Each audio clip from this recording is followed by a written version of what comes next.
IED is an improvised explosive device. In layman's terms, somebody tried to blow me up 8 times. I was in the Army for 8 years. After that, I went into law enforcement. Retired from that in 2012 and became a private military contractor. I knew something was wrong with me before I even got back. I was diagnosed by a mental health professional in theater with post-traumatic stress disorder. I wouldn't go to the store, I wouldn't want to go to a restaurant. I was hateful to my wife and my children and confrontational. I started looking at this program because I was tired of taking pills and tired of feeling like a zombie, and I thought this might be a good way to try and get off of them. See if it works. If it doesn't, at least I got a really cool dog that'll help me out. Dog Day is basically when they give you your dog. You do a bunch of paperwork, they give you some classes on dog handling, and you're really anxious. You have lunch, and then they introduce you to your dog. And for me, they walked me into the kennel, and there he sit. Big soft doe eyes, looked like an old man, and he seemed kind of lazy. He's the same today. Utah loves me. He's loved me ever since we've been together, and it's been an instant bond.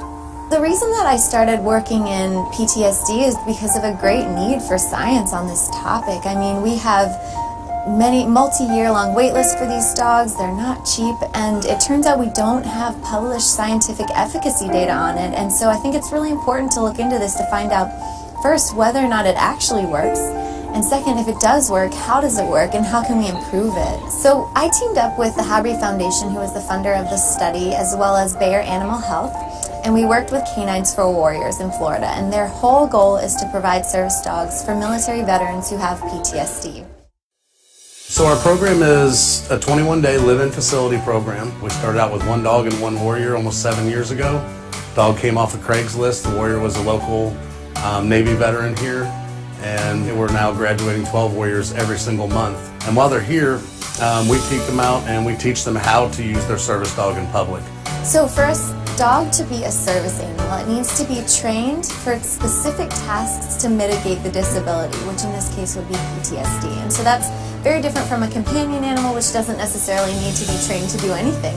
All of our dogs do a command called My Lap, which is for the anxiety, and it comes up and puts pressure on your legs, heads into your chest, and the dog usually is licking at that time.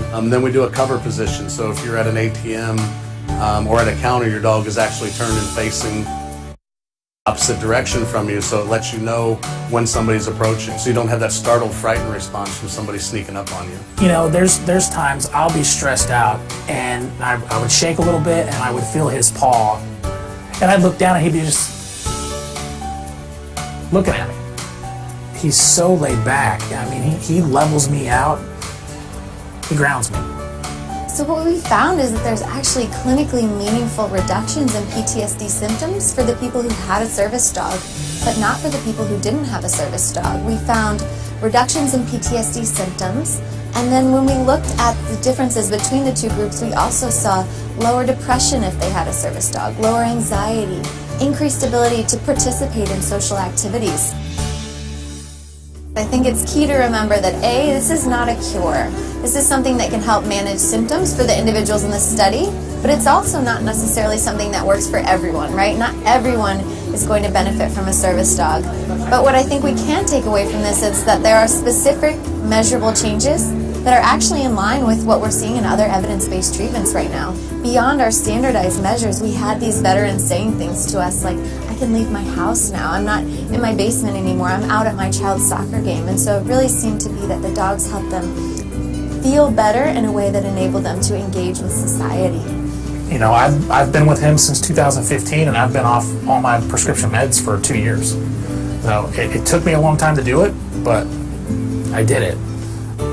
To watch that happen, you know, over and over, year after year, month after month for us, is something extraordinary that while we need the science, as far as Canines for Warriors is concerned, we're going to continue to grow, and we're going to continue to try to provide a service dog to every veteran that we are able to do, because it does work no matter if we have the science or not. We know it does. It's just good to have it to back us up. I really see this research as an opportunity to give a voice to those who have a service dog through science in a language that can be better understood by potentially the public, by policymakers, by insurance providers, by funders.